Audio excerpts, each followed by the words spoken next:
Hello everybody, this is Yoko's Band of Enemy Reactions, and it's currently Monday, so I am having to watch the kids today, but I have a small plan, at least for their meals. I was gonna have them have donuts, but they didn't want donuts, they wanted chips. So I gave them chips, and I'm gonna have them have pizza, though I don't know if Jack's gonna want it. I hope so, because it's just a pepperoni pizza. It's like the last one, thank goodness. And if they eat their pizza, I've got a little treat that I bought them yesterday. And here is, well, mine. Chips Ahoy Minis. I just had a small handful. Because I didn't feel like going to try and find something for breakfast. Because it's about 7:55. They woke me up about 7 o'clock. Anyway, so yeah. I don't know how many of these I'm going to be able to get up today. I will try to get some recorded. I will try and get Shining Force recorded today while they're on their nap. I hope they take a nap at the same time because that'll be a lot easier for me. And if I get lucky, maybe I can get 2 of those recorded. I hope. Because I don't know my schedule the rest of the week. All I know is that I gotta go to work today at 4 and close. Oh god. And somehow, someway, I was able to... I only got 3 totes emptied when I went in there earlier yesterday. Then I had to do a split shift and close. And you know how many totes I got done during that 5-hour shift? 13. I got 13 done. Though, I think like 6... maybe 7 of them were clothing totes, and that's just you take the plastic off the clothes and hang them up. And then a couple of them were like almost empty except for one item. One had like lotion in it, and the other had purses or something in it. So those 2 were empty just like that. And then the rest were decently full. So I was able to clear out a U-boat of totes. Actually, yeah, I did clear out a U-boat of totes because there were 2 of the totes that were back totes. So they had to go in the back to get all their stuff put up. I was working on the front totes. So there's a whole U-boat there. It's empty now because of that. In the span of 2 days, I was able to get a whole U-boat down of totes. But there's still, I think, like at least 1 more U-boat back there. So I'll have that to work on today because apparently Amanda's going to have my co-worker and him work on the register and probably food. And I'll work on the totes. Which is fine, I want to do that. Anyway, enough about my life. The review is going to be for How Not to Summon a Demon Lord, Episode 8. And I got a freaking hair that won't go away. Anyway, I'll fix that later. This episode essentially is the conclusion of the battle against Shira's brother, aka her fiance, which I still find creepy. Yeah, he summons that Hydra monster, and like I thought, when he cut off one of the heads, one grew back. Thankfully, it wasn't like the real Hydra, where you cut off a head and then 2 more grow back, because that would have been very bad. Thankfully, he didn't try and cut any more off, he just tried to, try to dodge his attacks because apparently breath attacks are not magic, so they can't reflect it, which is a problem.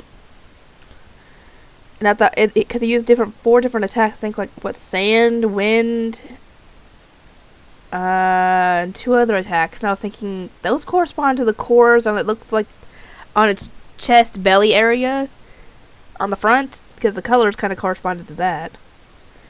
And apparently there's a core. In order to destroy it completely, you have to destroy the core inside it. But the problem with that is that the core is always moving. So you never know where the core is at.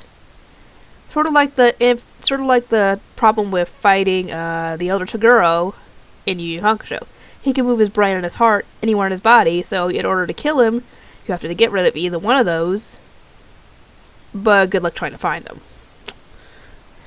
Thankfully, it can't move. They can't move near as fast as that core can. Thankfully, or else Kobabar would have really had a problem with that. But anyway, Diablo manages to take him out and the core by shooting a lightning spell throughout the entire body, so no matter where the core is, he gets it. And he's about to kill her brother, but she stops him right as one of his men rushes in to take the attack if he had attacked him, and her brother runs off. He doesn't get far though, cause he gets decapitated, and you know who does the decapitating? It's the Lord guy from before. And apparently he's taking this opportunity to take out the elves completely and seize the kingdom of Greenwood for, I'm guessing, himself. Or at the very least for his country or something like that. I don't know what he was planning on doing with Shira, because she's the princess, but thankfully Diablo manages to get him to not attack, and he fights him in a one-on-one player against player. And apparently the guy is at least level 100. So yeah, he's the biggest challenge that Diablo has at this point. And Diablo's actually able to free himself from a prison that's supposed to, keep high level monsters at bay by unraveling it like he was supposed to do for the colors. And Diablo ends up, what was the attack he used? He had to,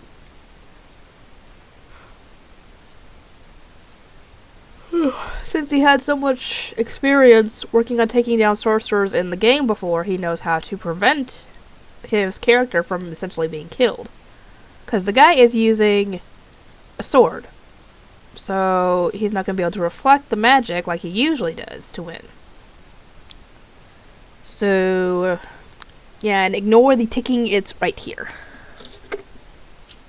Yeah, I got a clock because they were on sale at my work. They were on clearance, and thus they were 70% off, so I took the opportunity and grabbed 3 of them. One's in my room, and the other 2 are in the bathrooms in the house. One's upstairs, one's downstairs.